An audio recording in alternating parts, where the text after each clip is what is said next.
Papua New Guinea is facing a national crisis. Now, the national crisis comes into three categories.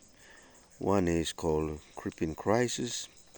The other one is called slow burn crisis, and the last is called the sudden crisis.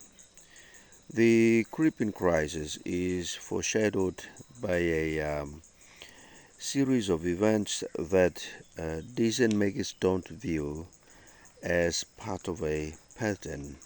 The second one, the slow burn crisis, is referring to some advanced warning before the situation has caused any actual damage. And this third one is the sudden crisis, is a damage has already occurred and will get worse the longer it takes to respond. Now, these are the three types of crises that come under the national crisis that Papua New Guinea is facing. The creeping crisis, the first one, a series of events that has not been viewed as part of a pattern. For example, trouble fights that occur in the highlands region of Papua New Guinea. And when trouble fight occurs, it connects to another. There's a roadblock, all right? And these trouble fights are sometimes triggered by the national elections. So there's a series of crises that triggers another one.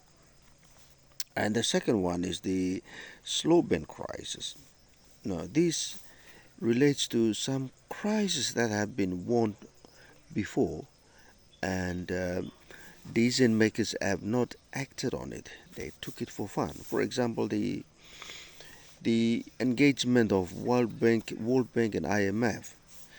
Some leaders in the 90s said these financial institutions should not be engaged into the economic for them to make the economic decisions for PNG, because they knew that when we borrow money from them, we owe them, and they will influence every decisions of the country.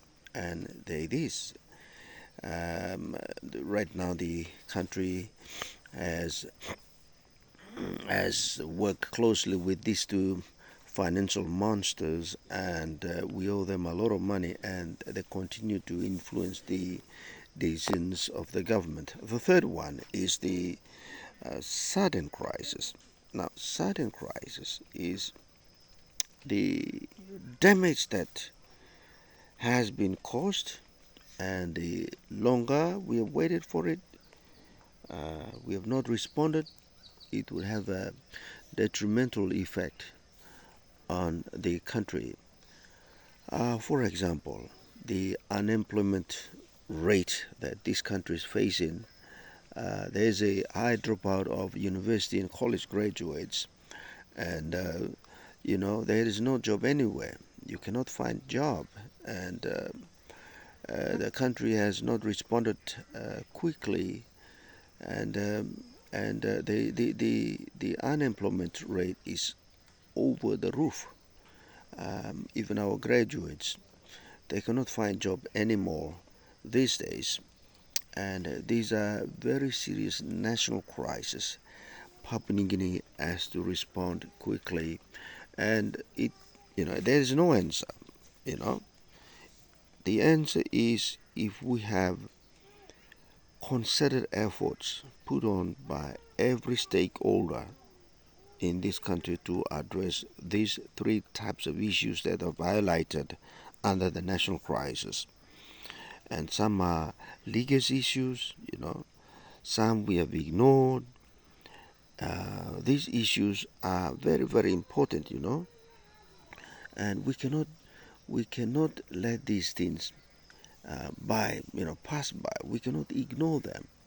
We have only 10 million people, and the country is still progressing or developing, and these issues cannot be over our neck. We have to address them. Everyone has to participate to address these national issues, and it's very serious. If we don't address this country will go into a deep crisis, from national crisis to a deep, serious crisis. When that happens, we will not breathe. There is no space for progress and development. So we have to act now. We have to think about it. Country is not safe. This country is into national crisis. Three types of crisis that I've highlighted. We have to act on it to save this country.